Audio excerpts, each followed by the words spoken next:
Welcome. Ready to dive into a language that's got mystery, history, the works, Pashto. We're talking linguistic detective work today, folks. Always up for a language puzzle. What do we got? We're starting with the Pashtun people, mostly in Afghanistan and Pakistan, right? For them, Pashto's not just how they talk, it's part of who they are. It's their identity woven in.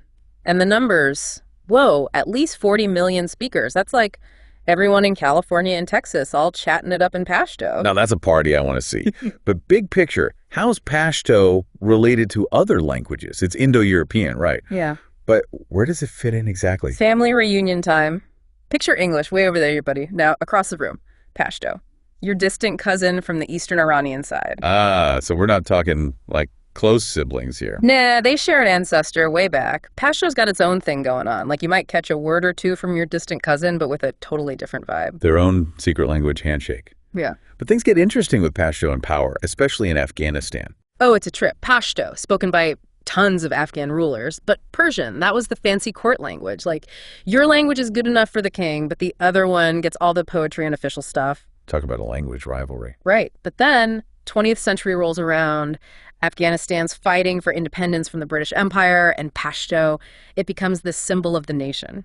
King Amanullah Khan, he knew it wasn't just about borders, it was about a shared language, shared stories. Pushing Pashto, that was resisting the colonizers, building a uniquely Afghan spirit. Language is a rallying cry. I like it. Yeah. But then, flip side, Pakistan. Huge Pashto-speaking population there too, but different story, huh? Night and day, widely spoken, but no official federal recognition. Creates tension, especially in education. Imagine kids going to school where their home language is practically invisible, impacts everything, how well they read, their future chances. Scholars like Tariq Rahman, Robert Nichols, they've really brought this struggle to light. So Pashto as national pride in one place, fighting for its place in another. Wild. But before we get too modern, I got to ask about Pashto's origins. It's kind of mysterious, right? Like a family tree with some branches rubbed out by time. Totally. Linguists are playing detective, but the exact start is debated. Some say it's from Avestan, this super old language with its own story. Others link it to different Eastern Iranian tongues. What we do know, Pashto's old, like 1,500 years minimum, maybe way more. Talk about deep roots.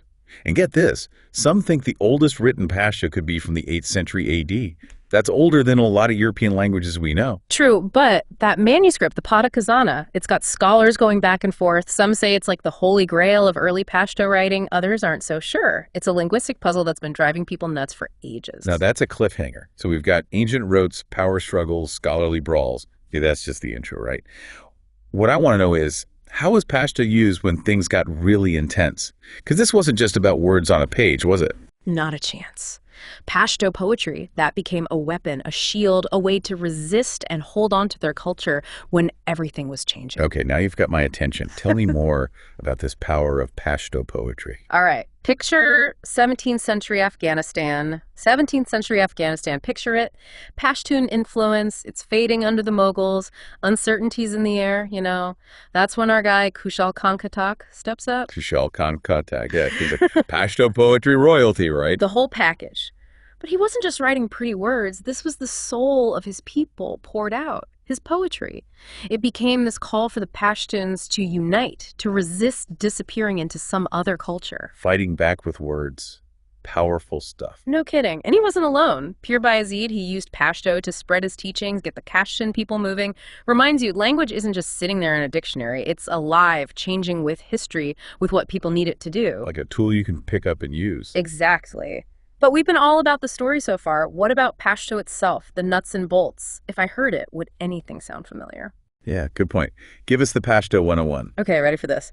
Pashto grammar, it's got its own rhythm. Like English, we say, I eat the apple. Pashto, it's more like I the apple eat. Whoa, that's like backwards day. Right. Takes some getting used to. And sure, it's got bits of Persian, Arabic mixed in, but there's this whole movement now bringing back old school Pashto words that were almost forgotten. Linguistic time travel.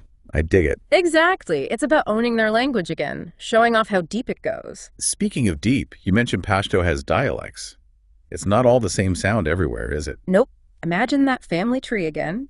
You've got southern Pashto, the softer sounds. Then up north, it's harder, more rough around the edges. And inside those, even more variations, each one with its own little something special. So even within Pashto, there's a whole world of different voices. That's amazing. Exactly. And this brings up the whole standard Pashto debate. Turns out there isn't one that everyone agrees on.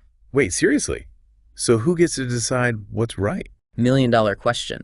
Some scholars, they want it more unified, spelling, pronunciation, the whole 9 yards. Others say no way, the different dialects, that's what makes it Pashto. Tough call, right? Keep the tradition alive, but also the world's all about everyone being on the same page these days. It's a struggle, for sure. Shows you what a lot of languages are up against now. Makes you think about how much language changes, not just from the outside, but from inside, too. Totally. And even with all that, Pashto's going strong. People speak it at home, in schools, the government even. This language is a survivor. Love to hear it, but we talked about those dialects. Yeah. Any way our listeners can actually hear what we're describing. Absolutely. Let's take a simple word, long, but listen to how different it can sound, depending if you're in, say, Kabul versus Kandahar. You know, just hearing long said so many ways, it really hits home how much variation Pashto has. Right, it's like same note, different instruments, each one's got its own sound. And that's one word. Imagine whole conversations, stories, told in those different flavors of Pashto. Exactly. That's what I mean about that linguistic tapestry. And it reminds you, languages don't just exist, they're made new every day by the people who speak them. So true. We've covered a lot of ground, haven't we? Ancient Pashto, Pashto and power, how it's used to fight back, even just how it works. It proves language isn't just what we say, it's history, it's culture, it's the whole human experience, all wrapped up in sound. Well put. As we wrap up this deep dive, I gotta say, the thing that sticks with me is Pashto's resilience. I mean, think about it. Yeah. Political chaos, pressure to be like other languages, and yet it's thriving. That says something. Absolutely. The connection between language and who you are, it's deep. When people see their language valued in books, schools, everyday life, that's belonging. That's having a voice, Makes you think about all the other languages out there, right? Each one with its own story, as wild as this one. What can we learn from that? How do we appreciate all those differences, but also find ways to understand each other better? Big questions, especially these days when the world feels so connected, but also not. For sure. Language can bring us together or tear us apart, it's true. It's on us to use it wisely.